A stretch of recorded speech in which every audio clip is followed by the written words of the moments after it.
You are listening to Let's Go, the weekly anime podcast about weekly anime, from Dynamite in the Brain and Secret of the Sailor Madness. I was reaching out in a slightly different rhythm and it threw me slightly. So come along and hang with the Let's Go gang. It's Dwayne. Hello, it is me, Dwayne. It's Niall. You. And it's me, Brian. And on this episode, we are covering anime that airs the week of the 30th of March to April the 5th, 2024. Starting with the thing I watched it mistakenly the week before. It's MASHLE, Magic and Muscles, the Divine Visionary Candidate Exam Arc. Episode 24, MASH Burnedead and his good friends. Well, you're all caught up then, like just ahead of everyone else. So. Well, we all are. We've read everything what goes on. The day is saved, but now we face a more terrible foe. End of term exams. In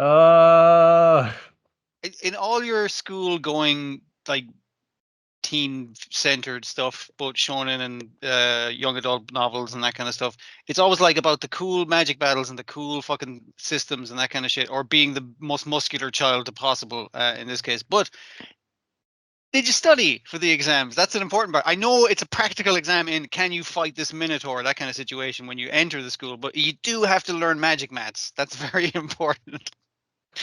Yes. And Mash is a fucking idiot is the problem. I again like the reveal of Dot is not a delinquent in this episode because he's not. He acts like a delinquent. He has a PowerPoint. He has one thing, as you can see here. Now it's very important to know it's fun. Now to reviews and. He's a shit. That's a word. But yeah, and they learned this after celebrating by going to the beach. Yeah, it's fucking like Principal Walgren, You must be like, the magic of muscles yourself there is just ripped to fuck under that robe.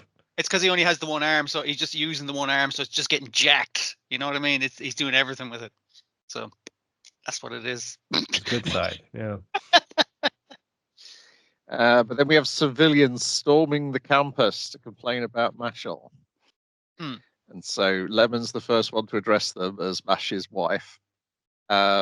She nearly has a good moment, but ruins it by being herself, which is perfect. That's what you want. Yeah. And then goes to a psycho. So it's like, what did you say about my perfect husband? I'll come down here. I'll beat the shit out of you. I swear to God. Dot comes to his defense as his attorney. Sorry, no, he's a manager. Agent. His agent. Yes. Agent, attorney, and drug dealer. Keep her aware.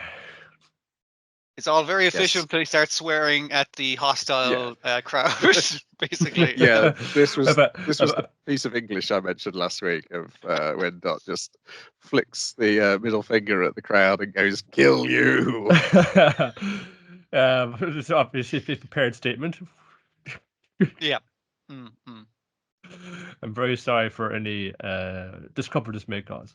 None of that goes down well with a angry mob, would you fucking believe? And one member of the angry mob is a guy who's like, if I catch the lack magic or whatever the fuck they call him in the school, I'll be hailed as a hero. And I have one magical ability that's specifically for catching people, so that works out great for me. I just need to rile up this crowd enough to throw rocks at a teenager. So that Masha will have to come to the rescue. Yeah, out he comes onto the balcony. These walls are about 15 centimeters thick of pure iron, dong. Oh, it's a dent in it, but there's walls of 15 centimeters thick. There's solid iron, dong. He's hanging on to that the facts about his magic. Yes. Like a life raft. Won't make it any better, dude. Sorry. It's still funny him repeating it faster and faster to try and hold on to his sanity, and it's not fucking working because my magic is all about kind of chanting, like the spell of words. No, they break into it. That's just it. Yeah, it's a wonderful bit of denial, and then we look back at all the friends Mash has made over the two series so far. He was pretty strong, and he was pretty strong, and he was pretty strong, and they're all my friends now. Yeah. And I assume we'll be back shortly. Will it have? When it comes back, will it have such a banging theme tune? Maybe not. It's going to be hard. It's hard to top, man. It's definitely a phenomenon. It's gotten to me and Roboco a seal of approval. So I'd say, it's a cultural tastemaker. if this this week's issue of Roboco was kind of like Roboco going like, we gotta get them to do the theme for the movie, like, because that's how much it's, I assume, taken off on TikTok and shit, because it's catchy as fuck. It sounds like a Eurovision bop, and it's got a dance, so you can fucking video yourself doing it and shit. It's great. Yeah, it is very Eurovision-y when you get down to it, right? Oh man, I'd fucking vote for that one for sure. If Australia can get in, then we can get Japan in there, sure. Yeah. It's the Pacific, close enough.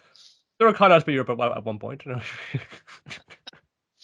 Is it Parts more of or it. less Eurovision-y than your boy Kobe's opening, though? I think that's the most Eurovision-y. That is a your bit boy Kobe's Europop, opening feels like something somebody would write in a parody of the Eurovision. Well, it is from the right part of the world. Was it Yes, like a Bulgarian or something? it is, yeah.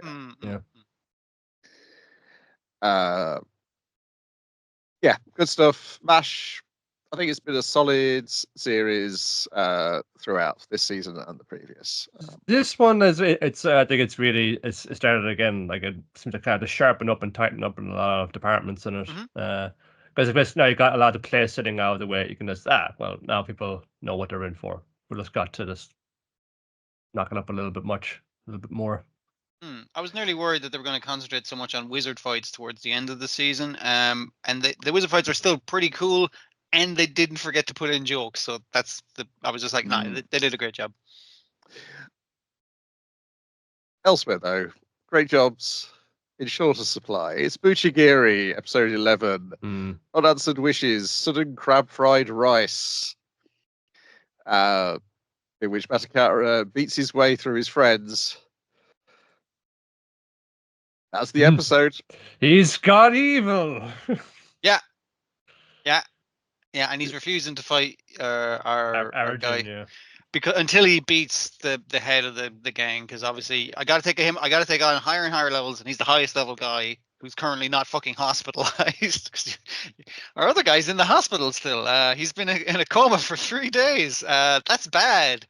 Either that or he's just very lazy. We have established that he's very lazy, but I assume it's actually bad. So yeah, and he gets to do brutal beatdown after brutal beatdown. I think the most lovingly animated thing was your man, the guy with the kind of a marine green hair, just getting fucked up. I was Zabu, yes. Yeah, I felt bad for the kid, man. Getting back up, yeah. It's the most gritty shown, and I feel so bad that this is the way he gets the show, and I'm like, come on. Give him some of a win. It is just so much. It's just like, I mean, now we got to show, like, you know, like how far he's gone. He used to be this big puppy dog of a boy, but it's actually like, no, this is how he was back then. He was like, you know, had to prove how strong he was. He's just falling back to his old ways. No, he's falling back on instinct, and now he's lost everything. It is kind of a thing. It was like, it's not actually a heel turn. It's a reverse heel turn where he started that way from their perspective. That's how he came into school, basically. Yeah.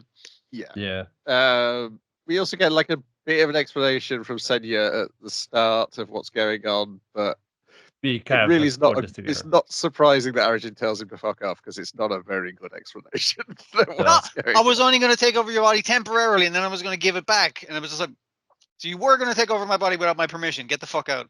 Get the fuck out of my enchanted bullet wound. I guess basically, yeah. Apparently, he just goes back into the gun. Apparently, when he just it reloads when the genie goes. Like, I guess it's like the genie's out while you're in use, and it goes back to the bottle / it reloads the gun if the genie fucking leaves. Yeah. Yes, because Kenichiro though tells Arjun that if I can't stop Masakura, it's going to be up to you and your fist. I wish they'd said fist of love, because that is generally what is implied by how everybody who got punched by him earlier in the series. He gets the long monologue outside of the Chinese restaurant, like talking to him, but like him gently holding his hand is kind of the thing. I was like, I do love this fist, that kind of thing. Yeah, it would have been nice, but so yeah, at the end of the episode, Arjun has gone back to the shrine and shot himself in the head. The end.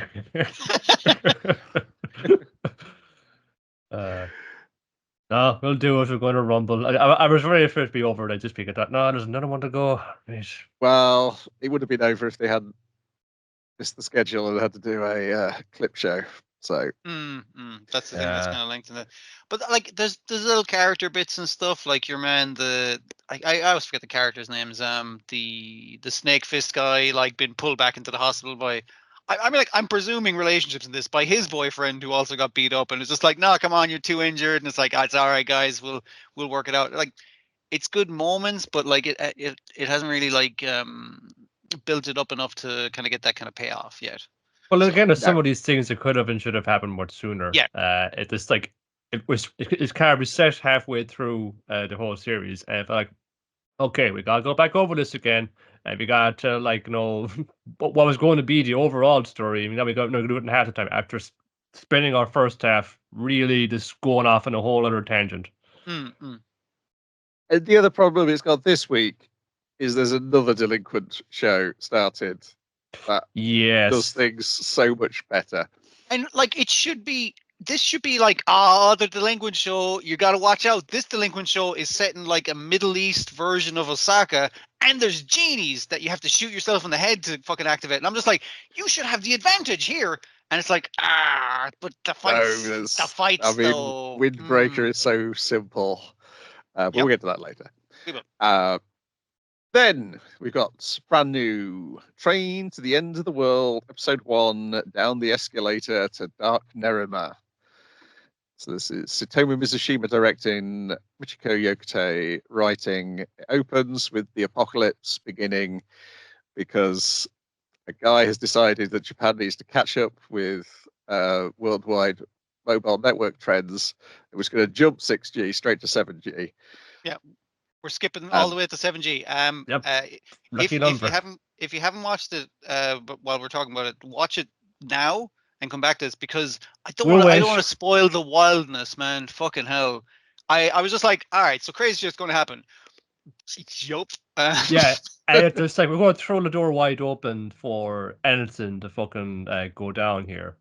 And it's every apocalypse. Every apocalypse has potentially happened. Is the thing I was thinking with this. I was like, yes, yeah, excellent. But it doesn't feel like, oh, fucking absolute kind of dour fucking mess. It's been like when 2 years since the event, we pick it up.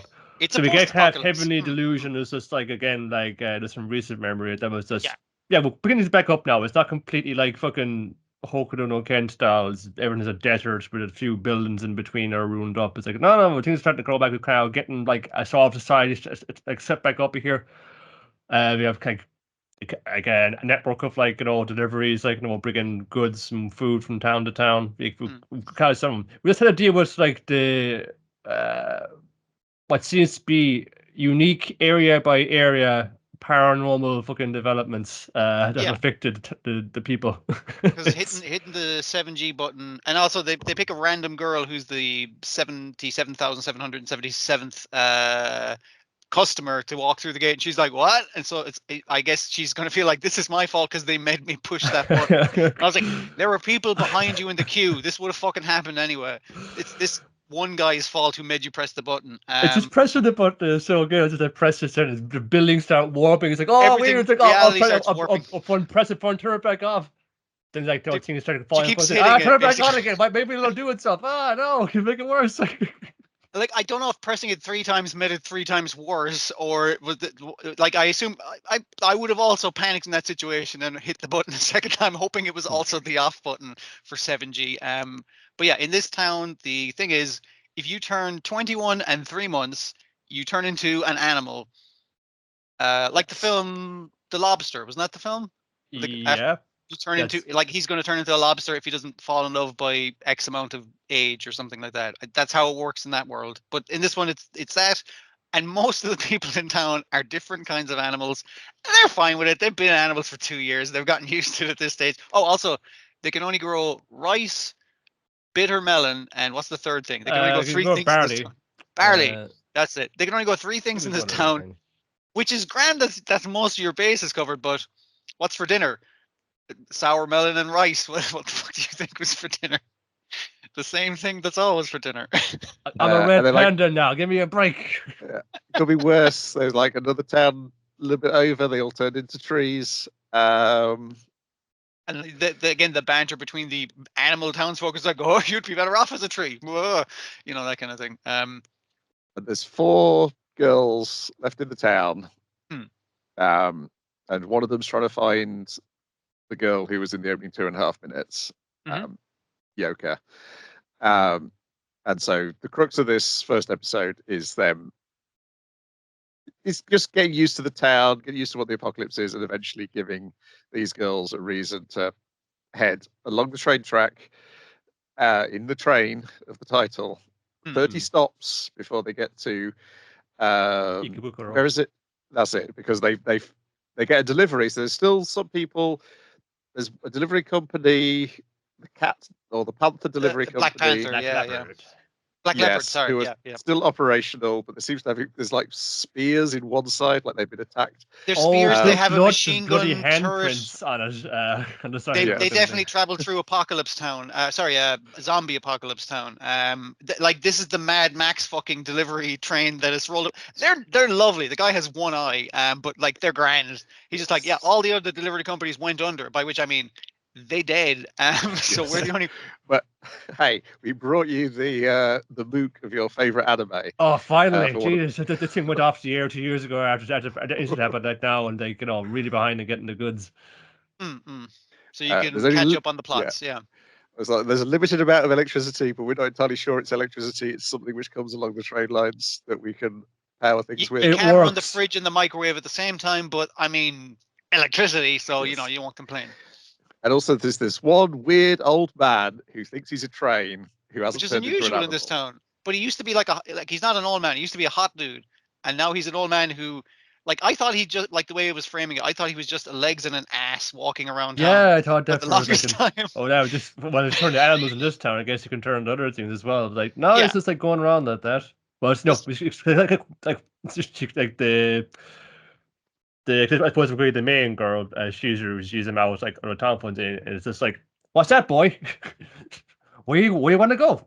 The cap? The cap's over this way, boy. He's like, yeah, choo. And like to go the cab up the train and there's a hat in there. He puts it on his head. It's just like, oh, he just regains his sanity for and regresses in age for a couple of minutes.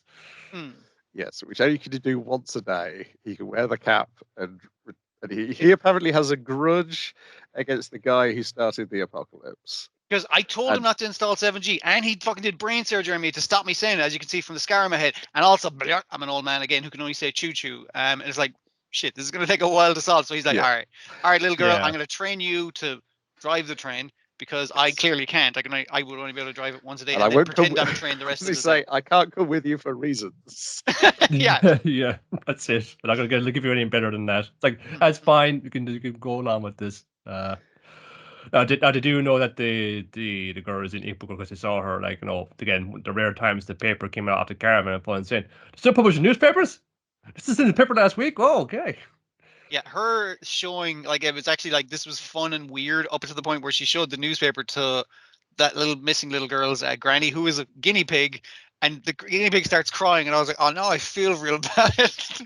That poor granny guinea pig. Now we gotta bring her back because guinea pigs only live like 5-6 years. Just don't say that. She's like, yeah, but it's true. I'm just saying. There's that the gal one, and it's sort of like, little shorts, kind of a bit more, let's say, edgy kind of alternative one. They're always the kind of bickering on like that. And there's the one in the middle. It's like, I like plants. It's okay. Everyone's not fine. I was wondering, when she bought that plant, I was like, is there a specific animal that only eats that plant, and that's why she has a desire for this plant that doesn't grow in town? I don't know. I like when Shizuru announces to the class that she's leaving, and bells and like loads of things fly out of her bag. And then because she's trying to go before anyone can stop her, they just stay on the floor, and the other girls have to bring them with her. When they go, what are you talking about? You're going, and then of course they all leave on the train along with the dog, Yoko's dog, Pochi-san, who has not been affected by the apocalypse. It's weird the way he didn't turn into a guy or something. Yeah, but yes. And they're in the train, and they've got 30 stops to get to.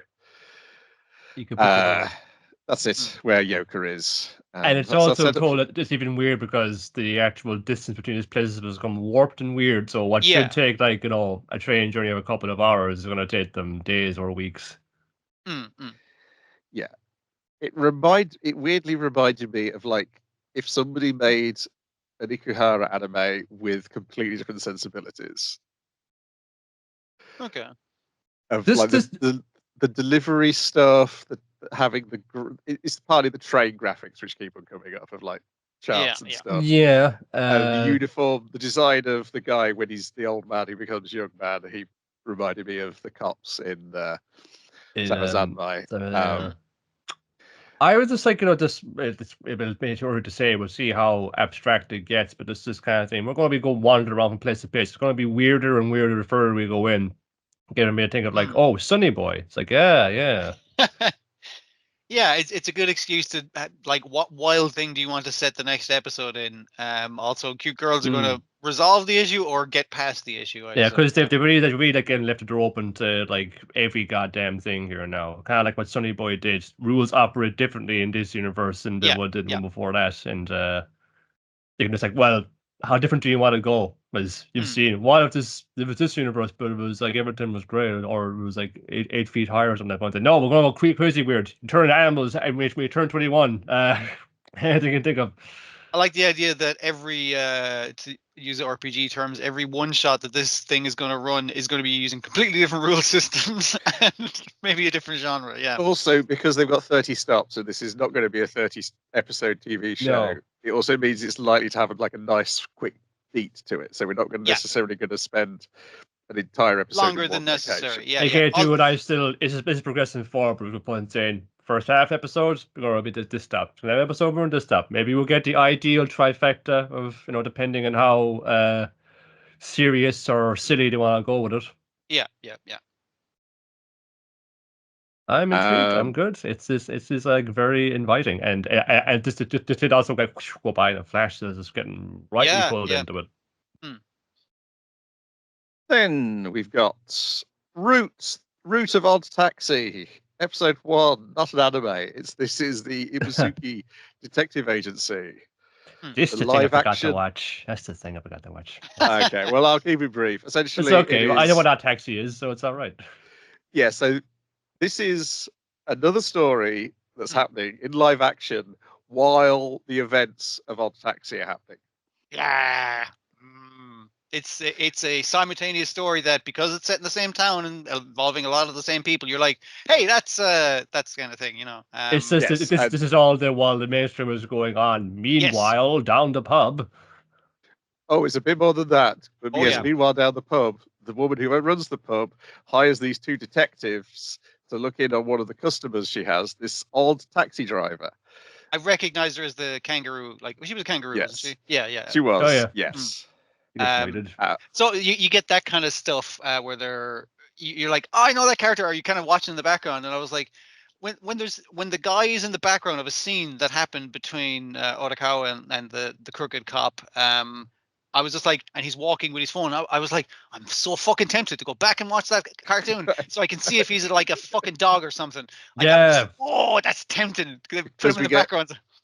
Also, in this first episode, we get a lot more of the Rakugo performer whose daughter is. He had such a minor story in the thing, and it feels like he's going to be like a more important thing again. Like it's the same people in the same town, so it's the idea of all these like fucking Magnolia or something like that. All these different plots that kind of interconnect at various points. Like, yeah. Because he's hired the boss of these 2 detectives who we follow in this episode to find his daughter. Yeah. And our 2 detectives, there's one who's 19, who's in charge of this pair, and then this new guy who's joined, who's older than her. But he is way more green. Like, super green. Yeah.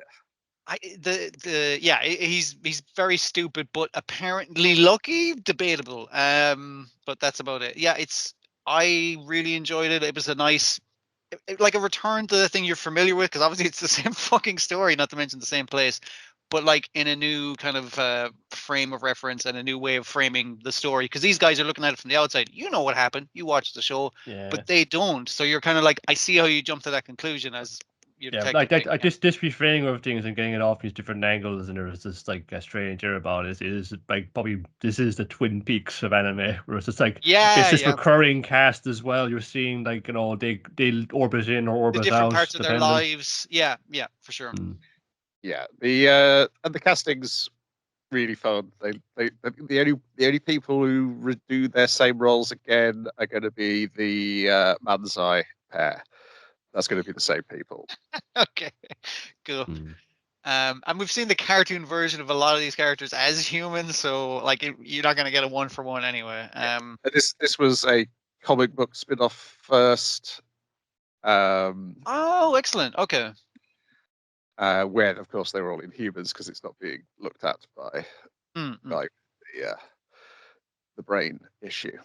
Oh, I've forgotten the name of the fucking thing. Yeah, inability to recognize things and objects, in his case, people. Yeah, I've forgotten the name of it, but symptoms are but yeah, we're only really seeing Otokawa from a distance because we're seeing it from the detective's point of view. as they're trying to take pictures and shit. Yeah. So that's a good way of reframing it, because you're not going to get a guy who looks exactly like a walrus. That's not going to happen. Yeah. I assume the guy playing the cop is going to play both cops. Yeah, just put on glasses, basically. Yes. Dear. But yes, this was a pleasant surprise because I knew it was coming out, but I was like, oh, it's on Crunchyroll. I thought they stopped doing live action stuff. The amount of people, there was a lot of, I mean, like, the more people liked it than not, but a bunch of people complained, it's like, why is there live action on Crunchyroll? I was like, there used to be. And also, this is a sequel to OddTaxi. Why would it be on Netflix or some bollocks? Oh, yeah. Like, come on. If you've not seen OddTaxi, there's no reason to watch this. Absolutely none. But like, it's a great reason to watch it if you wanted more OddTaxi. And the film was just like, just watch the end of the film if you want to see what happened after the story. Yeah. If you want that resolved. But the fact that this is taking place simultaneously, I'm guessing, if you want to have that unresolved ending to the series, you can just watch this at the same time, and I assume it won't give away the ending. I assume. Yeah. Yeah. I assume so. Then we got Sengoku Youko, episode 13, Godbeast. So I guess this is not continuing straight on. It's continuing in the autumn. Autumn. Yeah. No. Slight spring, summer. Yeah, it must be in the, or maybe it's even in the summer. I don't know, but not this series anyway. Not this season anyway. Because this is like end of part 1. Everything's fucked. What a fucking ending to it. Fucking Zazen, he fights dirty. He's a dirty motherfucker. It's kind of what you expect of him, because he pulls out. It's like, aha, I've used her power. Now I got 9 tails. That's 1, 2, 3. That's more tails than you got. And I'm going to use it to run the fuck away. That's my entire fucking. I'm getting super mad about this. I'm gonna fucking grow more tails as a match. It's like, you can't be doing that. Hello. I'm going, okay. This will really put him over the edge. And uses what I see it to be like, some kind of spell. And then suddenly Tama is in his hands as Jinka's going in for the swing and saying, puts a fucking impaled Tama right there. It's just like, oh. And I thought, did it fucking go there with that? It's like, no, it was just like a double, a Shikigami in the way instead. It's just like, it made it look like he stabbed her, but actually she drop kicked her mom from orbit. Her mom was just sitting beside her the whole time, and then went, I'm going to take you away and muffle you so you can't go like, hey, I didn't actually die, I'm down here. And everyone else is like, hey, she didn't die because that other fox lady fucking disappeared. So obviously she's just been taken away. But the moment where he thinks he's killed her has sent him over the edge. And even he himself is trapped within his berserker state, like looking through his eyes. I did like that visual. Yeah, of him like, on the inside of his fucking own eyeballs. Talking to himself, basically going, you idiot, it's obviously a trick. I figured it out. And it's like, don't go berserk like me. And it's like, no, the outside version of you is going berserk. And everyone's just like, oh, fuck, this guy's now leading around a berserk version of him by the nose and trying to get him to basically attack that mountain god to just stir up more shit so he can run away, basically. Yeah. It's like up to Shinsuke to do something about this. So it's like he's still talking to his sword. He's thinking his sword is talking to him. But going up there, and it's kind of like this kind of stalemate there. But saying, no, I want you to throw at me, kid. I'm going, fox, you're fucking going nuts right now. But I got to think, oh fucking, I didn't know you got a friend of a fight with me with a sword, and it's just the opening he needs to give him the business. Shinsuke gets stabbed for his thing, but he does stab up that guy as well. So, he gives as good as he gets. Yeah. At this stage now, the mountain god is saying, I'm going to get the fuck out of here. And something is kind of about to go down when the mountain god is just like saying, I'm going to get everybody the fuck out of here right now. This is going to go pretty badly right now. Because Ajinka just seems to have lost all fun sense of self and is just this absolute force of destruction. And nothing can kind of like seemingly stop him or quell his the rage of it. He's doing a different kind of spirit bomb this time. This time he's just sucking the life force out of everything around him, and it's going to explode. So the mountain god's like, let me just grab my little crow girl. All right, I'm teleporting away. So she just gets the fuck out of Dodge. Also, those weird hooded figures show up again, but don't do anything. Again, I have no idea what the fuck that's about. I assume that's a part 2 thing. Yeah, they're there and all. Just I'm not, I cannot certain myself. Yeah, what the hell that they're about just yet. Because I think they're just as the mountain god is about to fucking make a move or pull him out. About to do a runner, basically. Yeah, and it's just like, what the hell is going on? It's like, it's just, you're like a massive crystal inside a mountain. You're just seeing this like avatar of you. Like, you're pretty weird, and then you're weirded out by this. Yeah, just wondering what the hell is going on with them. So her just like teleporting away as the mountain with her little crow friend, and the rest of the crows get away as well. Thank goodness. And your man's pulling so much life force out of stuff that our fox girl like reverts to her normal form, because it's basically he's overloaded, so it's flowing back into her. Her hair's going really long. She's like, yeah, I'm gonna get up there and calm him the fuck down as best I can. Gets a little strangled for her effort, and she's kind of like, hey, remember when you said if you could turn into like a spirit like me, I'd marry you. Yeah, you're basically that now, so let's get married. That seems to calm down his berserker state long enough. And she's like, okay, so I've got him calmed down now. I just need to pull the him that's trapped in him out of him. And then obviously the mountain god is like, right, teleport the rest of them away. Because she's about to nuke the place. Yeah, so they get teleports away, and that just like means there's no one calming down the berserk form, and it does seem to go off a little bit of the opening of Akira kind of thing. It's just like, like it was in the mountains, but it's not good. He is, as the thing post credits or kind of thing says, it's like he's a 1,000-tailed fox essentially. No, he's got too many tails. Yeah. Okay, so I'm checking that the July is when it starts back up, and it'll be running for 2 quarters. Okay. And that'll be the rest of it, because then it will be, because this is the first arc, and then that will be the second arc, the 1,000 Demons Chaos arc. Yeah. Where we switch to a new protagonist. Yeah, it's like he was nearly one one free of this thing, because he was trying to recognize there's like no real like difference in all of this. It's like, we're the same thing. It's just a vessel that it is. And even now, when his journey to become Kanawara, to become a spirit, he's become something even beyond that even they can't understand or relate to. Like, nothing can relate to it. Yeah, the exponential thing of his growth and ambition is undoing even what he wants. Yeah, it's sad, man. But it's like it's really good at this, like just ripping the guts out of, like, oh, like, they're gonna win this fucking thing. They're gonna like get it in, but fun saying, nah, it doesn't really matter. Like, even when Shinsuke fun saying, yeah, he beat his fucking rival and avenge his paramour, but it's not enough. He has to go after it again. It's just like, it seems like this whole like partnership we're going to do to stop like death and misfortune and tragedy is just making more and more and more of it. Yeah, it's not dealing with it. It's dealing with it in kind of an unrealistic expectation. Like I did like the way with Shinsuke kind of like taking out the guy who's killing humans and the spirits. Like he's doing experimenting on both, and he's like, I can't fucking have that because the girl I loved was like that, and this guy was like that, and he's like, and Barry, I did it for you, Barry. Even he gets a call back, which is nice. And it's just like, yeah, so he's out of it and recuperating from massive fucking wounds. Our fox girl is going like, yeah, I'm gonna go look for Jinka. I know he's out there.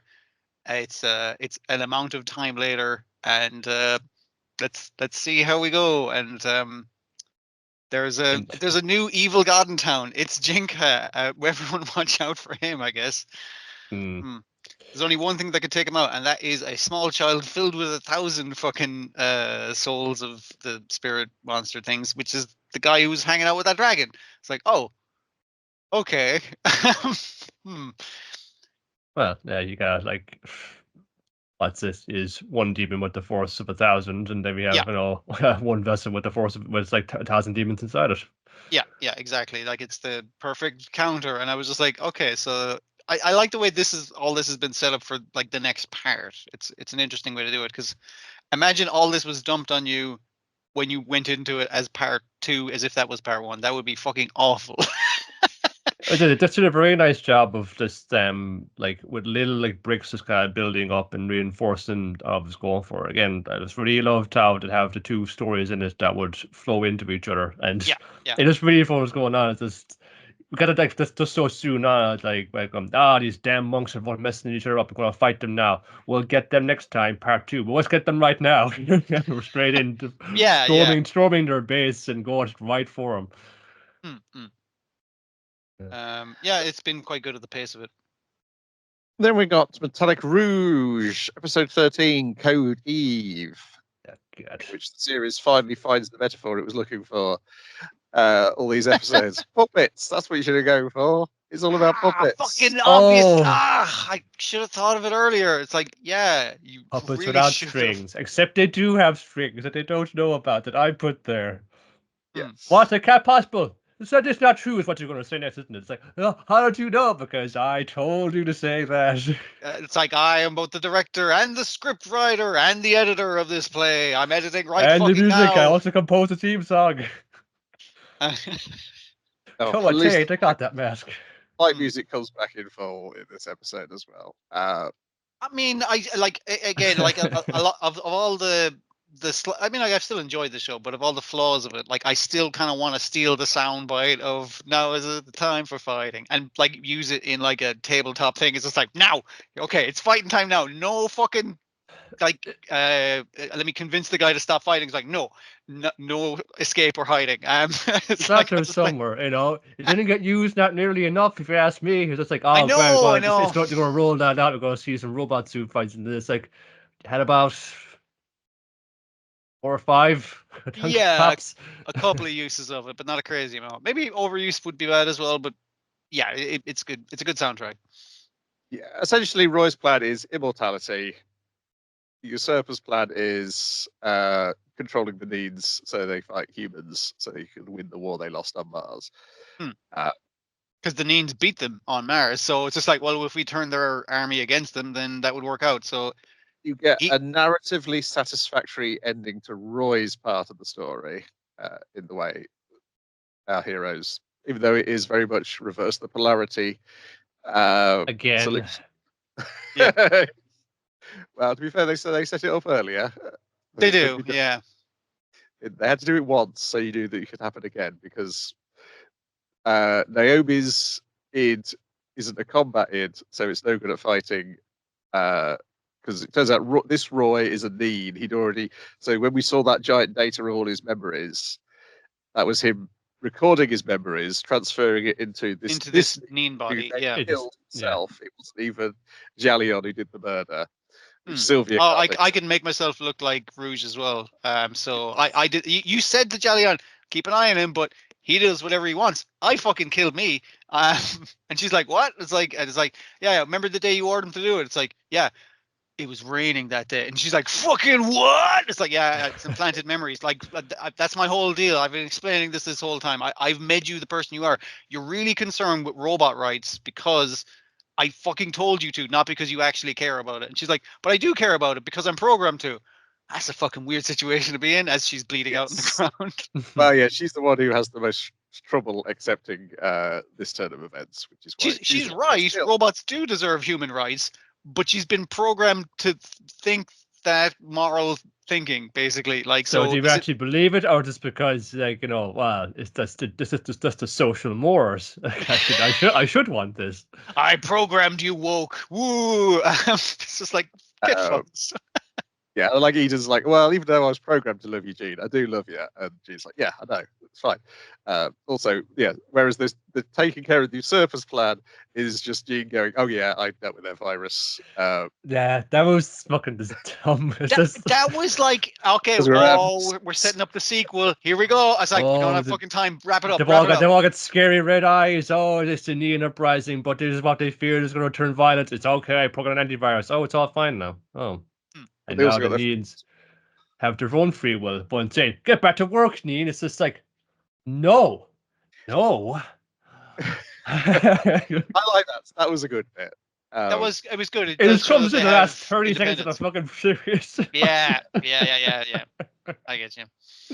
So now Naomi is permanently stuck inside Rouge. Rouge. But she can talk to her as the bird. She still has access to the robot bird, I guess. Yeah. And we need them fighting the usurpers on Venus. Oh, and Rouge can turn into a gladiator who turns into a different kind of gladiator, whose design I don't like as much. But it's more powerful, and that's the thing which throws Roy, is because that's not in the script. How are you doing that? We're making it up. We didn't write it. Stop We agreed. We didn't what episode this way. Production issues. I enjoyed this episode. I wish the middle bit had some of the themes which they finally bring out in this. This show is often like, I wish they did this thing more. Like the amount of times I keep forgetting the name he picked rather than Jet Black, whatever. What's his name? What? Eden. Fucking Eden. Eden.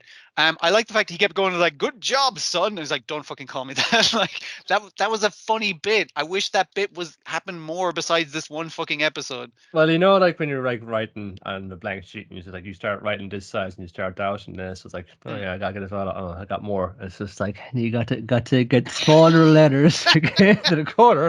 It has to fit in the time frame. It was definitely that point saying, oh yeah, there's a virus that turns Needs bad, but luckily there's an antivirus that G installed and all was fine. It felt like we're watching the recap of the episodes that came out. Yeah. Like, and like stuff like I liked Cyan. Like Cyan is like, "Oh, I'm the anti you. Oh, I'm your little sister. Oh, I've been turned against you." And it's like those are 3 episodes. Like that's her her arc. Like she never got to be the little sister for longer than I think an episode, unless I'm wrong. But yeah, it feels like a lot of these ideas could have been expanded upon in a more interesting way, and it's just like it's rushed. And I think that doesn't. You made it too big. You made it too big. Yeah.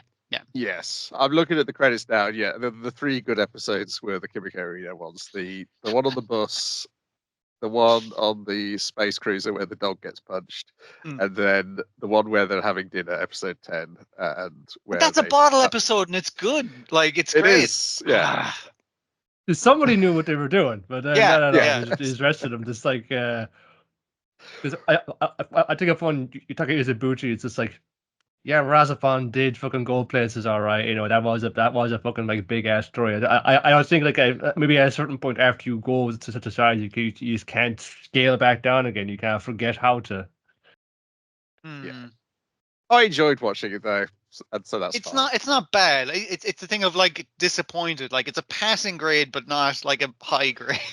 It just has such a pedigree going for it, right? You know. Yeah, I know. That's like the thing. It's like I expected you to do better. I feel like a fucking teacher, like, you know, that kind of way. It's like, yeah, even with the best ingredients, you can still leave it on for a few minutes too long and burn it. Then we got Bartender, Glass of God, episode 1, A Gentle Perch. I didn't watch this one. Oh god. Booze. Booze is real tasty.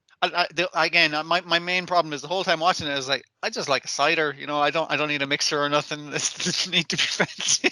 Oh, it makes me thirsty. Yeah, for all of us, it's very like lackadaisical based.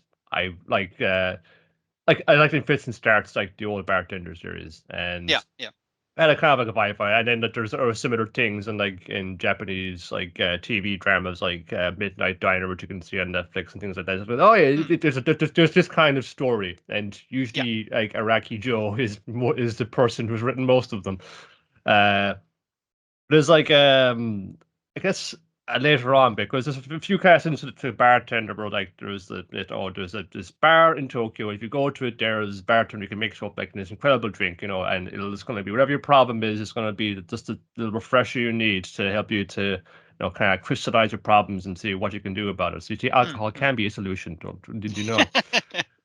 But it's like an extension too of like, oh, your bartender is also kind of like a therapist. You kind of just lay out your kind of woes to them, and they'll just be polishing their glass in the front and saying, "Well, buddy, I've heard a lot of stories like that before. Let me tell you." And that kind of a thing of it. But there's like a few like bits in there where like he goes to a different like city or different country altogether. He runs a bar in there, and because I think he had an apprentice at one point. And now it feels like he's come back to Tokyo after however many years it's been. And she's also been like frozen in amber or since the 2000 because he doesn't know what a smartphone is and he doesn't know how to answer it, which is like going a bit ridiculous. But the thing is though, a high class was at a hotel is trying to find like they're the full-time bartender and have a very exacting like interview process. Like the manager's just like okay, make me one of these. I don't know how to make one of those. You don't know how to make one of these? What kind of bartender do you? Okay, out. Okay, make me one of these. Sure, sir. And do it in the Cafe Poo style. That thing where you like you pour it and it's in different like density liquids so you kind of pour it out. Yes, do it. I'll stopwatch. Minute and a half. Disgraceful. You're out. And one of the girdles that he has to get these interviewees, just pick this guy because he's hot.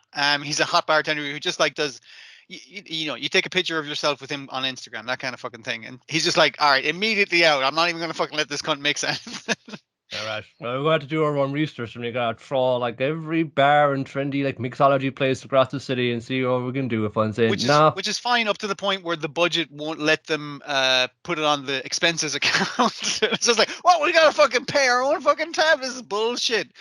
And they're saying their woes after a hard day of trying to find bars at another guy's bar, and he's like, do you know anyone who could pour the drink of God or the glass of God? And he's like, yeah, this guy. You're looking and he's at like, him. and they're like, what the fuck are you talking about? It's like, I stay open so late and I have to listen to your fucking problems. Like, I do a pretty good fucking bartending, actually. Thank you very much. I got a life outside of this, you know.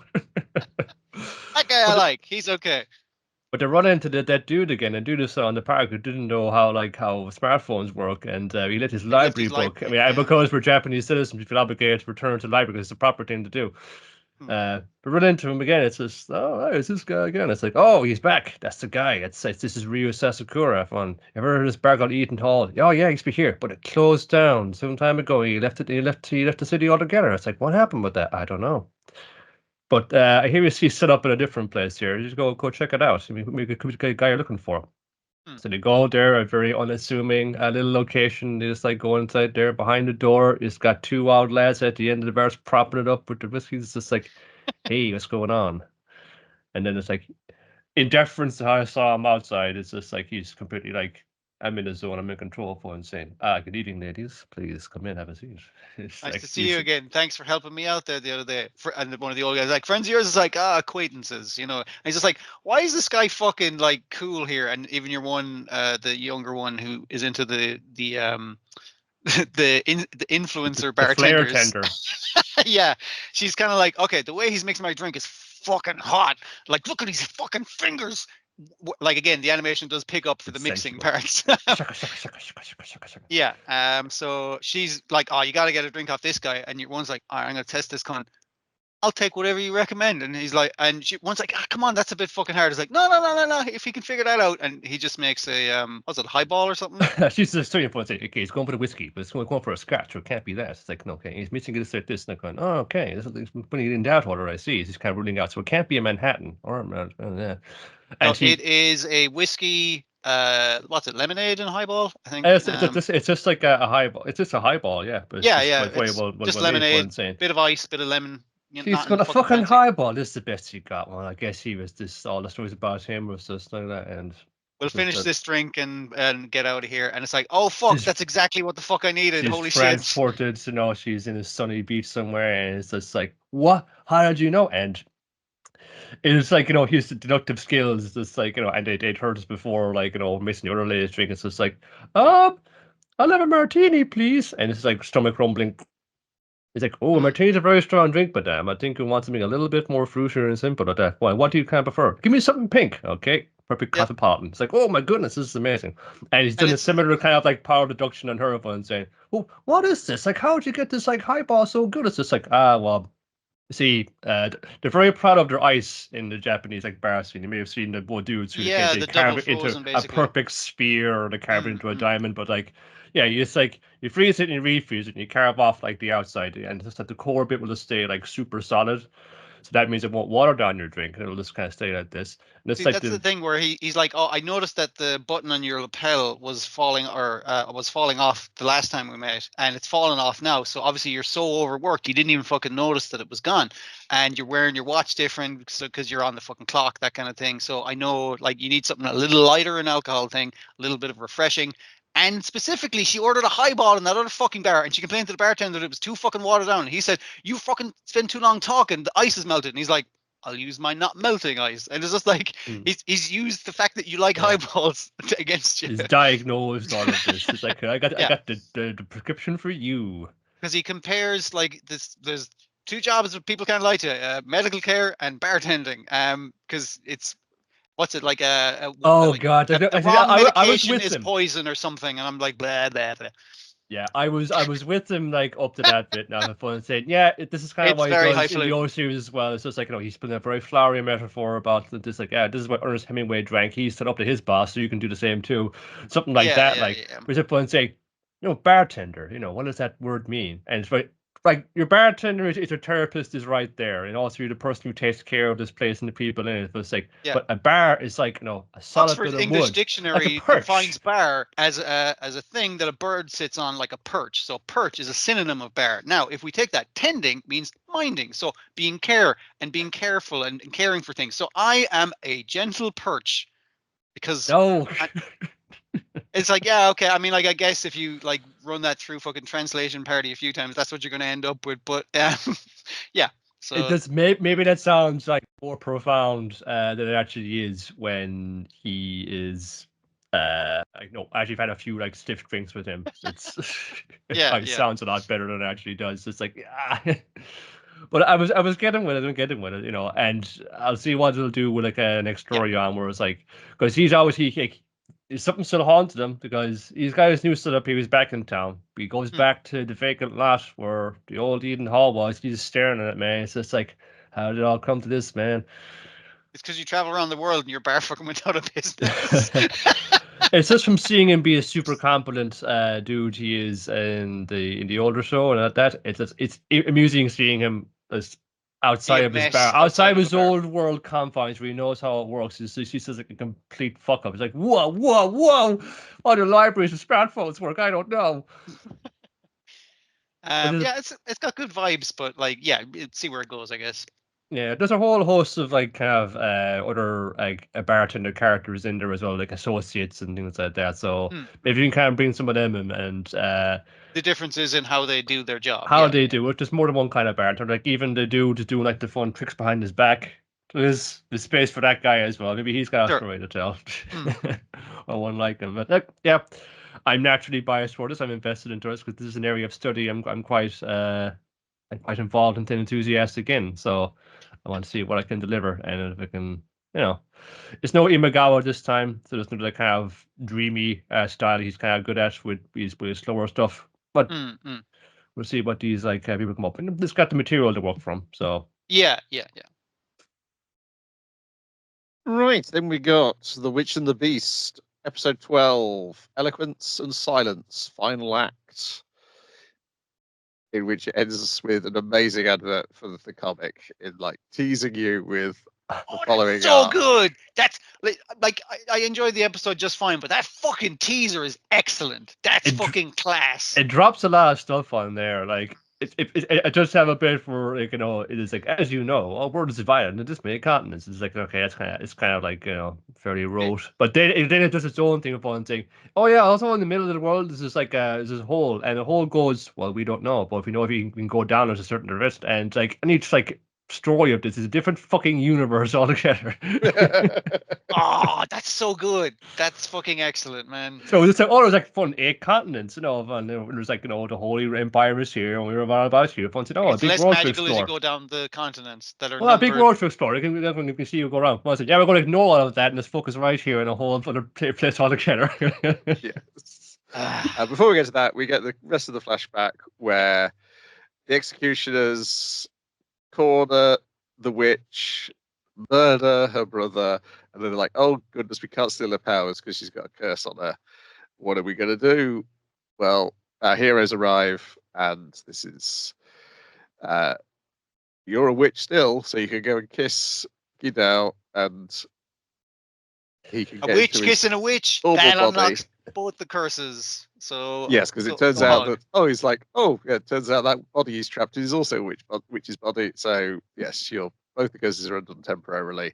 So the little kid gets torn apart, and the older executioner, who was the guy who was going to her restaurant or cafe each day.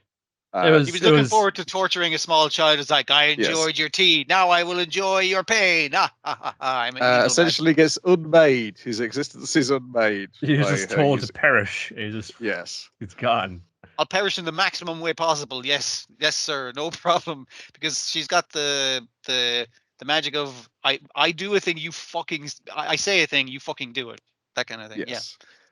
And then we check back in on the next day. The brother's back up and well because he only got stabbed in the heart, thankfully. So his heart only stopped, and I was just like, he's a fucking zombie, right? That's got to be what's fucking happening because we established that's the thing. Well, could she just go, hey, be not You're dead. Alive. I command you to be not dead. Yes, because they mentioned when she's older, then yes, she'll probably be able to raise the dead. But I guess the curse is back on her because it's only temporary fix because we didn't get the. And he establishes the rules. He says, "All right, Guido, here's the rules. Kiss a witch knocks out the curse temporarily. You got to take out the witch that started the curse to take it out. It's a one-time deal per witch. Per witch, temporary. We can't just bring this little girl with us and you keep macking on her. Like that's not gonna fucking fly. It needs to be a new witch every time. That is weird. So and also you can't kiss that other witch that we rescued. It's like one witch, one kiss. That's how it unlocks. And I was like, okay, that's good way to establish it's like, okay, before we go, we got to get that witch to take that spell she cast on me. Because ever since I had that soup, I want to eat more of that soup. What's going on? And they're like, oh, you poor creature, you don't understand. That was just really tasty soup, and you want some more. It's not magic at all. Again, establishing that Guido is a apocalypse level monster, like that, like cutting thing, but trapped in a human body. And it's like, now I know what hunger is. Now I know what tasty soup is, and it's just like I don't know how to deal with these feelings of having a physical body. Then when we go back to the present day, we get to talk about there's one more thing you need to learn about, and that's love. Because obviously, that's what the sword learned. The sword learned about love. He's in denial about it. Yeah, no, he definitely learned that. Is not love the greatest magic of all? In a roundabout way, yes. But also, being able to command with your voice to be your movements, it was even better magic. If you could have both in your set. And then we get the explanation of the world. We're going to go to this hole. You need these three things like status, wealth, and high magic power to go through this whole. Luckily, the order's got all three. So in we go. Indigo is like the guy greets them. It's like, hey, welcome. We got a guy who'll equip you with like the local currency. He'll get you up to things on the local customs. Yeah, and we got a tailor with the fashion fucking that's available. And he's like, okay, we need this. We need 6 changes of clothing, and we're going to need a couple of fucking things in black. And he's like, sir, you know what black means on this fucking level? He's like, absolutely, I know what black means on this fucking level. It was very John Wick 2 when he goes, he gets tooled up. It's just like, I need 2 suits, one for day and one for night. The buttons too. The lining Italian. Oh, it's no fun. The card Italian fun. The lining bulletproof. Yes, the reason they got to this level is because that's what the clue left by Angela. Yeah, she had B4 written on that fucking poor bastard's corpse. I feel bad. I know he's an evil cunt, but I mean, like, he got really fucked up. And it's like, oh, you meant the 4th floor of reality and he hit the top out. Is like, everyone's vampires. Or there's a lot of vampires anyway. They're looking pretty good though. Like, we spent Ash Happy could be in the top bay. We see him in a dark coat, but like, I like Guido going around and like the fucking the grieving widow kind of get up nearly. It's like, oh, that's cool. The big mink stole and everything like that. That's such a good look. We used to kind of seeing it just in like the jeans and the jacket. Most so we're going to like a Victorian vampire world, and she's like, I'm just going to tear these clothes off to fight if they get in my way. And he's like, come on, we got all these cool costumes. Well, we can't just. He just pointed out you'll have plenty of opportunities to tear your clothes off and fight. Because we're going to Vampire World. We're going to Vampire Town. Let's go.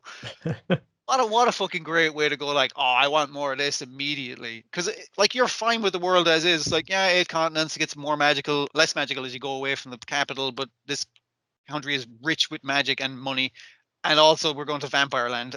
So here we go. Fucking that's good. That's good. Yeah, if I was running a tabletop RPG at the moment, I would absolutely rip off that whole ground. Everyone steal this 100%. This is fucking great shit. Yeah.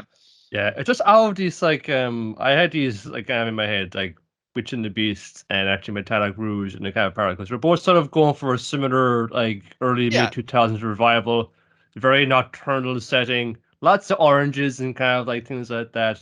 One's just going with the more magical kind of flavor. Yeah. One's going with the more like Isaac Asimov flavor. But I know it's the one. Oh, one had the whole pedigree behind. This is just like a very much say like functional workman like adaptation of the thing, and just how from like from day one, my estimation of one hit the floor, and this estimation of this guy hit the ceiling. It's just like, oh, okay, that's a real like change of fortunes there. That's really unexpected to be surprised like this. Yeah, the Kindle editions are currently $4.99 a pop. So to buy the next volume where this left off. That is fucking tempting, man. Jesus. Yeah, good fun ending. Then we got Delicious in Dungeon, episode 14, Sea Serpent. In which we check back in on characters who aren't our main characters and then get their opinions on said characters. Again, like this is the normal party. Yeah, like this is like, and they have the thing of great justice of we're here to fucking stop this dungeon. Dungeons suck. They're filled with monsters that kill people. That's bad. Well, we kind of got the impression with the last one. This is like the regular adventuring party. These are all people that are all normal, and they think like, no, they're kind of not, because the way they fucking pretty like, hey, they're doing this now. They had it coming. Isn't it? They can't bring about life of fun. The way they fucking execute those bandits is pretty gnarly. Yes, they felt to me like a different type of D&D player. Yeah. Habro is the type of D&D player who is paying attention to the lore and paying attention absolutely to the involved. He's involved in the lore. He's motivated to fucking stop the lord of the dungeon. He's convinced the party. He's like, everyone admits that he's the party leader, whereas everyone kind of looks at Leos and is like, I guess it's him, yeah. And nobody wants him to be the leader, but he's kind of like de facto it because no one else wants the fucking job. But he's completely different because it's not that he is actually manipulative, and you see that more, but like for a good fucking reason. And I love the contrast between him and Leos, because Leos is mad about monsters. I love monsters; they're great. That's all my thing. This guy's a people guy, and that's both good. Yeah, Kabaru's absolutely a people guy. He's very much so like, I think people should be saved. I'm concerned with the lives of people, not monsters and dungeons. Fuck the monsters and fuck the dungeon. And that's made him cynical as well, because like some people need to fucking die. Well, he's also as well. He's interested in people and suss them out, because he also finds saying what angle can I work with them to sway them to my way. I think, and much like the OddTaxi thing, if you're seeing this story from the outside perspective, their perspective, and it's like, what's going on with that other party who keeps fucking stealing our shit? Like, and they're putting mostly him putting the pieces together, and he finds this kind of like trying to figure out these social dynamics of who's in charge of the siblings party right now, and he's trying to like, so then you got one tall man according to our dog man. So it's like, so it's probably Leos, but it could be that fucking Asian guy. Yeah, we'll have to see. Yes, and he's putting the pieces together over the course of the episode. It's great. Because it's like he pays attention to how people behave and how they act, and that also transfers to he's very good at killing people, as we see in this. Yeah, it's not. He struggles with monsters because they don't understand yet that they weren't robbed, and what they were robbed of was insects which looked like jewels. Yeah, and also like they also saved your life twice. They put they might have stolen your shit, but they did specifically cast a spell on you to make sure you weren't possessed by ghosts. Good guys. Also, they pulled you out of the water and stole your rice, and you're mad about it. It's like, come on, guys. It could be worse. They're definitely not as bad as the bandits who like cast like illusory smoke to make you all see like a fish prince we attack each other, and then you only way to break this let each other know that what we're each other is like they smooch each other on the mouth.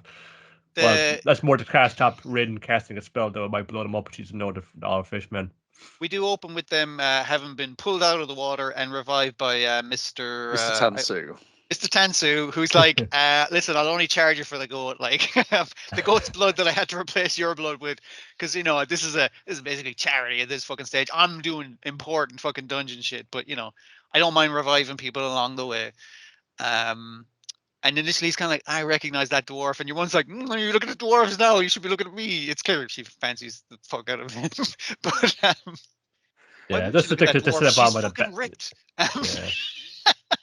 You set up on the that's also where Carver his deductive thing comes in. Fun saying, Yes. look, this is some kind of weird fish, man. Like the one running away is probably our little hobbit one. He's running to get help. The one that's runs out of combat. The one standing around and doing nothing is the fucking the cleric dude. He's just looking around. He doesn't know what the fuck is happening. No, the cleric is the guy who freezes. The guy looking around confused is the kobold because he recognizes people by scent, and it's just like, fuck! Like he's actually pegging like, all right, this is who my party is, disguised as fishmen with illusory magic, and he hasn't beaten the illusory magic because he understands magic or the dungeon or monsters better. It's because he knows people better, and he's pegs each individual. That's the odd one. Now go get him, and that's when the knocks the spell off. It's like, hey, buddy, we just try and make a little extra bit of moolah, for. I mean, like you just killed 2 of our guys, so I tell you what, you bring them up to the reviver guys, and you take, I don't know, let's fucking give you 70% of the profit of bringing these guys back. Like they'll have to pay you because you brought them up to the revivers. We'll split it that way, and your man's like, that's a fair deal. I'll just go finish them off. Kills all of them. It's like, oh shit. It's complicated this way. I can't be dealing with that.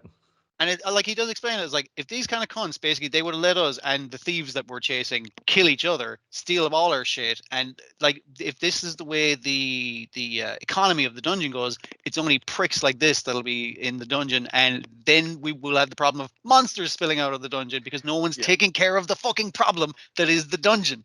Because in the way that Laius's party worries about this lot, these lot are worrying about, was it Donnie and Fiona?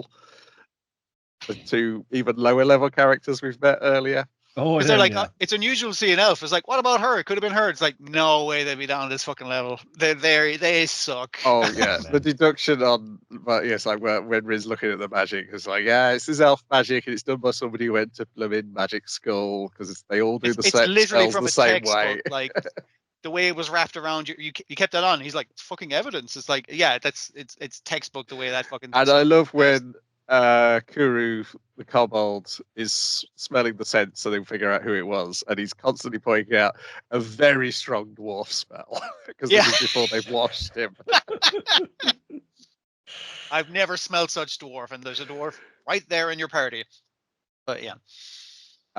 We get a little bit about Namari from the dwarf in what's her name? It's the basically all start one bitching about like, I fucking Namari, I've heard about her. She'll do anything for anybody. She's sort of hopping off from party to party. Like, and she has a bad reputation from her dad, basically, who was a weapons seller, basically. Weapons seller. That she's like, she's trying to stir up shit to more weapons to be selling. But Chilchuck, that prick, he's always saying, fucking let me be the broker for all the contracts and just give me a little something on the table, those between friends. Hey. He's fucking like running the show for everybody.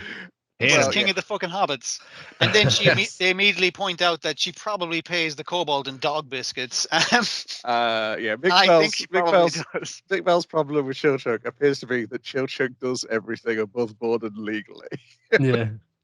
He's very obvious about his business acumen, and that has earned him a sweet profit, and it's basically sheer professional jealousy is her problem with this greedy son of a bitch. It's just, I'm just like, the only problem I see with this is I'm not doing it. So yeah. She'd be doing it he'd be doing it in a fucking heartbeat if he could do. Yeah. And then they get attacked by Sea Serpent and have to be rescued by Shuro's group. Shuro. Yeah, Shuro's group. Shuro's group. He's doing the fucking anime protagonist thing. He's got himself a harem. So here we go. But he's got like his maid servants, one of which was at the moment. Oh, young lord, you must eat something. You're something with skin and bones. I guess mainly humans, an ogre, and one person in Miscellaneous. Ninja. A second ninja. Don't worry about it. Don't question it. Yeah. The dog doesn't like him though. Wonder why it is. Dogs don't like ninjas. We know this from history. So yeah, it's fine. From Home Alone. Beethoven. It's great how like the last conclusion he Kabaru drew about the Laos and the lads is was incorrect. And he's like, as soon as this guy appears and he's haggard and he's fucking like, it's just like, I've killed the sea serpent and now I'm moving on. Not going to fucking accept thanks. I don't give a fuck. And he's like, hey, you're looking for freaking, I forgot Leo's sister's name. Looking for Lane and Fallon, aren't you? It's like, have you seen her? And he's like, I got your fucking number, buddy. Like that guy appearing has like put all the pieces in place, and he totally understands what he needs to understand as to what's happening. So instead of them going back to the surface, like, we're teaming up with these guys now. That's what's fucking happening. And then right at the end, we check in on our heroes who can't find their way back out and are starving to death. Nope. Every time you saw was just like, when we left after heroes, they're all having a very warm embrace and just say, I'm sorry, I love you too. Otherwise, except for Marcel, who is like horribly ill on the ground. But yeah, they're not doing well. So I like that kind of contrast of it's like our heroes who are good at the dungeon in comparison to these guys who keep fucking dying. And it's like, are they better than these guys? I don't fucking know necessarily. Both these parties seem very competent and good at what they do, which is killing people and killing monsters in that order. Yeah. There's them playing the game their way. They're just like playing how you think they should be played, which is no fun. Yeah, this is a really fun episode. I think it's just the right point halfway through the series to suddenly get this different point of view. Yeah, really good timing for it, and I did enjoy their meal of rations, which I was also thinking of the Senshi thing. It's like, that's just fucking like protein and carbs. What the fuck are you doing? That's not a balanced meal. We get a flask of wine in there as well, I guess. Come on. That's for cooking with, not for well, drinking. what doctors say, like, a glass of 2 per day is good for the blood. So, You know what else is good for the blood? Goat blood. It's a 1-to-1 for humans. Apparently. Another new arrival. It's Windbreaker, episode 1. Sakura arrives at Furin. Unfortunately, the name is not just funny. It's pretty good. Haruka Sakura. He's always been reviled his whole life because he's got some weird, he has blackjack hair. Yes, and heterochromia. Yeah, ever hit him by blackjack hair? I do like that they continued the heterochromia to. It's not called that for hair. I forgot what it's called. It's like chimerism. We split down the middle. Yes, yeah. But it actually continues into his eyelashes and stuff. I was like, oh, that's a nice added detail. Yeah. And because of his look, everyone assumes he's a delinquent. So he's become a delinquent, and he wants to go to Furin. He's entered Furin High School. Toughest school in the nation. The toughest of the tough, the worst of the worst, and I'm going to rise to the top by kicking all of their asses. I am a nice boy. He's a boy with the personality of a stray animal. He strolls into town, and there's a lady getting harassed by some toughs. He naturally beats them up, and then he's just like, "I'm out of here." This is like, Hey, are you okay? Like, I want to take a phone. You want to thank me? He's catching it back by his phone. He's used to getting completely dismissed and people discussed now. It's just like, this is like cafe. I'll give you something to eat. Like, and he's constantly at his act phone saying, "You don't want to get involved with me. I'm a bad seed." And she's kind of going, "Okay, killer, I get you." Yeah, I've seen your kind before. I'm from. Pretty scary. Whoa, yeah. Whoa, easy boy. We don't want no trouble here. Whoa. And the important thing is, he's wearing his school uniform the day before school starts. Yeah, it's like 2 days before, and he's like, I just moved here. I ain't got no clothes, so I have to wear my uniform. I'm a drifter. I just rolled into town. Please. You're excited for your first day at school. That's fucking adorable. It's not adorable. I'm going to tough guy school, so it's cool. Shut up. Like, hey, old man, you forgot your bag. You're gonna become the top guy at the school, and it's just like, yeah, you can't become top guy at that school on your own. You can't do it through strength alone. Like, he's taking it as like, you can't be number one. You ain't got no friends. And he's like, how fucking dare you? But what she's saying is like, you can't do it alone, bud. Like, you need to have like a support structure to work with. Yes. Yeah. Also, because you don't know what the school is yet. Yeah, You've come based on what the school was 2 years ago. Unlike the gang that rolls in again with bigger numbers, because like, you beat me up, but I brought more dudes. He didn't read the sign. They didn't read the sign. I read the fucking sign. So I know what the fucking deal is with this thing when I came into this part of town.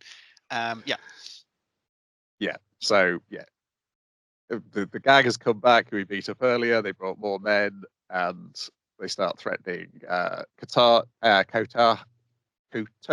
the woman who runs the cafe, and he's trying to protect her. And he's like, "Why am I trying to protect her? I'm a lone wolf. Should we be protecting people?" And then a guy brings a knife to the fight, which the baseball bats were fine, but a knife. Bullshit. Come on. So he kicks it away, but he ends up getting slashed in the ankles. It looks like he's going to go down when all of a sudden a whole bunch of, I think, 4 more boys in the school uniform show up. And thanks for holding him off, kid. We'll take it from here. Yeah. Yes. Here's it's like good work. Fighting. Yeah, it's like if any of you guys let these guys get further than this line in the road, I'm going to beat you up as well. Sir, yes, don't worry sir. about it. And then we just get an absolute fucking fantastic fight where these lads just beat the shit out of these thugs and then explain the deal. Like Sakura's done, like he's done half of them in before they get there, and then they start waiting in, and the dynamic changes entirely. Yeah, and at this stage, well, the people in the streets who've been inside of both phone saying, "Yeah, you fucking get their ass, yeah, get them." And you seen like people like cowering in their shops or second-story apartments and that kind of thing. And you saw them ringing the phone. And you thought, "Oh, they're ringing the cops." It's like, no, they're ringing the children. Yes, they're ringing the delinquents to protect the town. I think it's a bad kid with a bat is a good kid with a bat. That's how it is in this town. Yeah. So they explained that. 2 years ago, the children at the school beat up all the other gangs. They put up a sign saying, "Stay out of town, otherwise you get the shit kicked out of you." And now the Furin High School gang is essentially keeping the peace in the town. This is as an old lady is putting a plaster on his ankle. But as trying he's to put out the corner of the eye, like you say, wild animal. He's like, "Arr!" Yeah, he's catching out the corner of the eye. Someone's going to grab that knife again, and he leaps over the crowd towards him, saying, basically insulting their idea. Fucking being a bunch of heroes cleaning up this town. Why that's totally that's ridiculous and awesome. He kicks the guy right in the face. Like angrily saying that's the coolest thing I've ever fucking heard, basically. Yes. Yeah, so it was a great first episode. And like I say, the fact they call him a cat earlier in the episode and then him behaving like a stray cat and like not quite knowing how to behave to the kindness people are showing him. I thought we're really definitely well responsive to it. Yeah. It's like she's moved to the one town where, like, it's like we've seen shit here and there. It's like turn your hair white, kid. So like, this whole active bullet point. So you don't want to mess with me. I'm pretty vicious. Like you're gonna get hurt, and you're gonna get burned. You can stay away from me. Seeing these weird kids that rolled up, kicked the ass of the gang, and it's like, wait, that dude's got like a mohawk. He did that on purpose, and he's not shunned. It's like, yeah, they're cool with weirdos in this town. It's a weird fucking town. You'll fit right in here. But do make some friends. A few weird children if it keeps the streets safe. They're all good. They're all good lads, really enough. And let them have their ways. They have their rock music, and they have their skateboards. But they're good lads. They're good lads. This was a highly enjoyable opening episode. Sold me on the series. Yep. There's violence. This is like it's coming out the gate. This is why I fucking needed a little bit of what Buchigiri to do. Like, it's just you got to have some pace, some kind of vitality to this. And the other thing it's doing different is Buchigiri, when it did fight scenes quite well, like it does very good like one-on-one, very good like showing where the punches and kicks are coming from. This one does really good stuff with like the area stuff. Like, and I don't know if they're going to keep this up, but like the idea of like moving through a crowd of fucking dudes and beating the shit out of them, like really good use of the physical space. So I'm kind of curious to see what they do with that more. Just so much for like reference, like things that you can draw on from stuff like just think of like things like raid. So one that's about fight like a million dudes. A raid 2 is even more like that. Yeah. There's a lot of things like that, like more recent things that we can also watch on Netflix. That kind of like they have a scene like that where it's one dude usually in a confined space, or it was like a narrow enough streets. There were enough bouncing dudes off of walls and off each other most of the time. It's like, they're kind of very panicked, kind of rushing around. Use any tactic that matters now. It'll look cool, but it's usually born of some kind of fucking desperation. You gotta find adapt to your environment. I thought it did a good job of that kind of stuff. It reminded me of playing Like a Dragon / Yakuza games of the brawling in the streets, and then also the fact that the guy who is brawling in the streets is treated as a hero by the townsfolk. No one calls the cops on the guy who ends the fight for some reason. Yeah, pretty much. Well worth checking out. Then we've got finally Astro Note Episode 1. It's got no title. No title for Astro Note. Number 1. Episode 1, I think is the title. Yes. Episode 1, retro anime. So it opens with an opening scene which seems like an attempt to do something in the style of 70s sci-fi animation, but not necessarily totally. They've put the filter over it, make it look, a little fuzzy.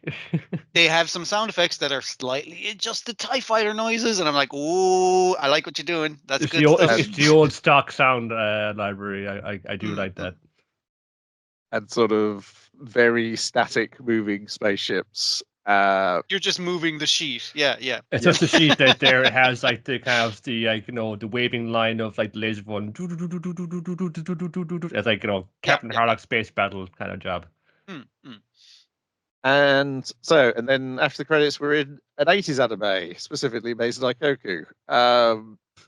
Or is it? As we've got a chef coming for a job interview at a share house, which he thought was a restaurant because the landlady of the share house has copied out other adverts which have made it very misleading as to what the actual job is here at the share house. I didn't know what to write in the listing, so I just copied it out of this magazine. Which is to cook the breakfast. He meets her she's dangling off a roof after a stray animal knocked the ladder away, and she lands, I would say, seductively on him, mounting him essentially, and he's like, well, I gotta get this fucking job now because this lady's hot. Whoa. Also because 2 of the residents are encouraging him to get the job because they're like saying, oh, you can definitely date her, because all they want is somebody who's capable of cooking breakfast. Which she's completely incapable of, as one of them points out on her Instagram, showing increasingly disgusting breakfasts. So yeah, it's just the idea that, and it's the idea is like, oh, I'm getting this meet cute with this beautiful woman, and I could work with her, and maybe she'd fall in love with me. But then there's all these fucking weirdos getting in the way, and also trying to convince him to do it. So yeah. Yes. So we've got a single dad who dresses in a suit but doesn't go to work. He's unemployed. His genius son.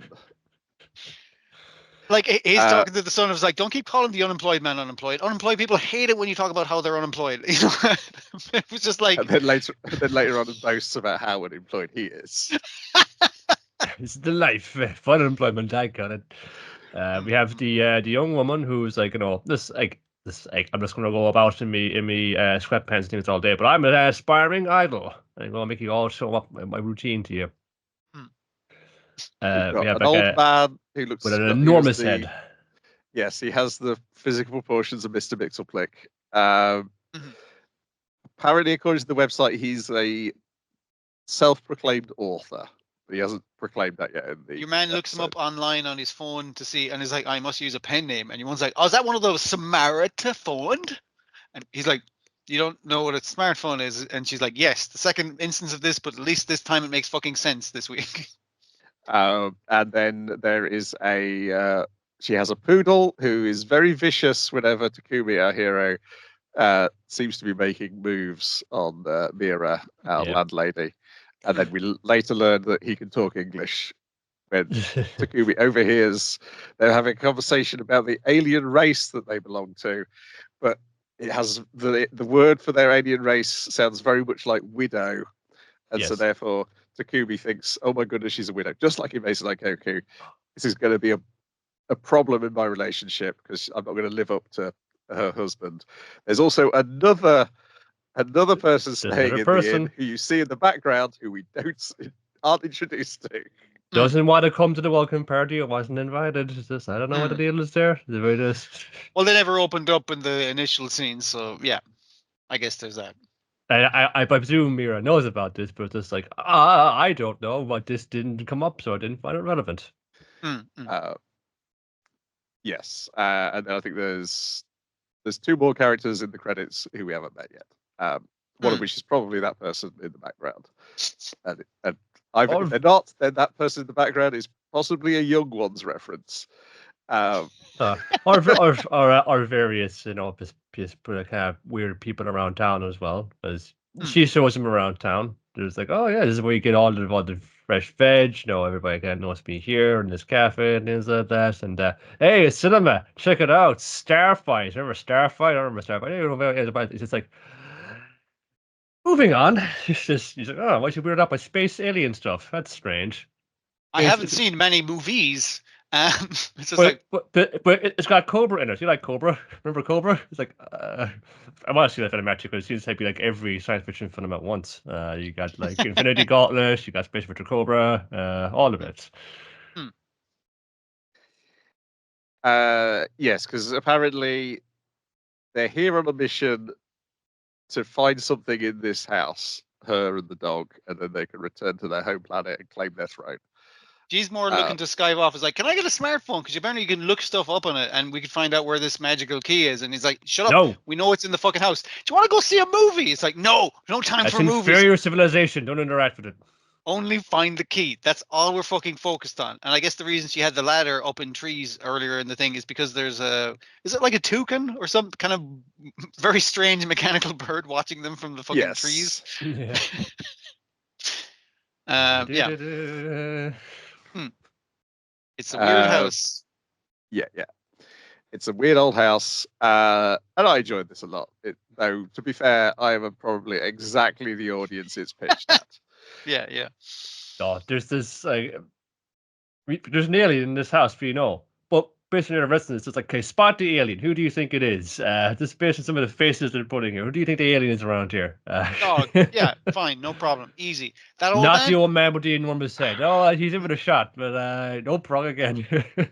The weird fucking salary man who does not have a job. It's like, he just seems like an unemployed guy. Look at his face. Look at his weird fucking face. He doesn't match any it's fucking... way too close to you as well. It's way too close. He has like weirdly defined lips. He's like a caricature cartoon in an anime cartoon. Like his design does not fit anyone else. Oh God, right, okay. Because the Astro Note is called Astro Note because of words and letters dropped off the sign. Yeah, so it changes the character. So that's why they know the share house is Astro Note. But I hadn't realised till I looked at did a machine translation on the Japanese wiki page. Of course, it's also a put on Astronaut. I feel like an idiot for not thinking that. Well, this is like me earlier in the week when I thought Senya Ichiya. That's 1,000 and that's one. That's what they're named after in Buchigiri for 1001 Arabian Nights. Like, Senya Ichiya. Yeah. I think initially I was thinking that it was doing like a binary thing because I was overthinking it. Like fucking, I was trying to solve a Detective Conan thing. It's like, because fucking Arabic numerals, and it's like, no, you fucking idiot. It's a glass onion. So yeah, the chief director is Shinji Takamatsu of early Gintama and the cute High Earth Defense Club, which that's probably the thing this is closest to in tone, including mysterious animals spying on people. Yes. The director is Haruki Kasugamori, who did A Dragon Goes House Hunting. And it is Kimiko Ino writing it again. And our old pal Iseko Kubanuchi doing the character designs again.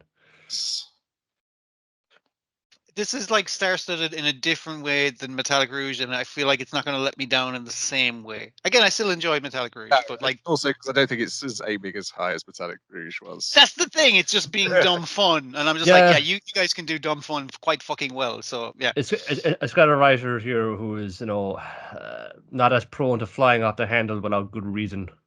right. Yes, even though she did 3 of the scripts for Metallic Rouge, but they were the comedy ones. Yeah, I mean, but particularly that was it. She knew how to fun like rein that thing in and just like, okay, Yes. oh, easy there, buddy. Calm down, Mm. Tiger. Do what you're good at.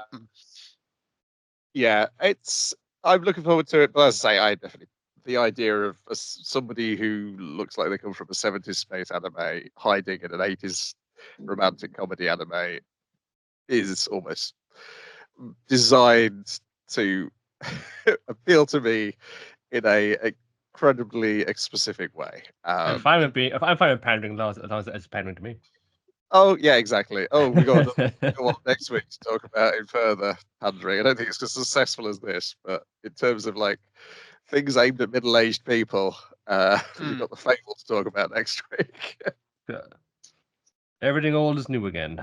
And that's it for this week. Unless anyone squeezed even more new stuff in, you got more updates. No, it was a busy week, man. No, gotta finish Ninja Kamui. I think that's done or nearly done.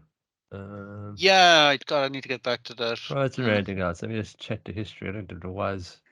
No, I've got stuff to talk about. The stuff I've watched for next week, in addition to stuff this week, was The Fable, Go-Go Loser Ranger. I think that's arguably it. Maybe I might watch Mission Yozakura Family.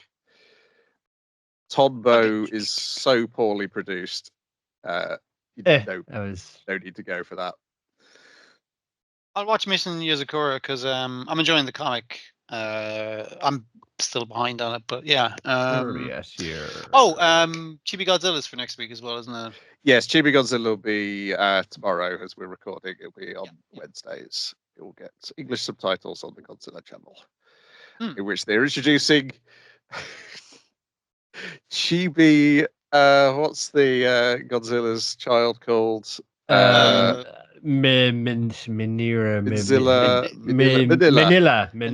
Yes, they're introducing Chibi Manila, which raises so many questions, which I'm sure they'll answer in the show. Oh, it's so small. It's just like, how do you even see it? It's like the size of your fingernail. Like if they could, they'd be the kind of cheeky ones to introduce a chibi King Kong. But like, I feel like legally, can they? Probably not. I think they can.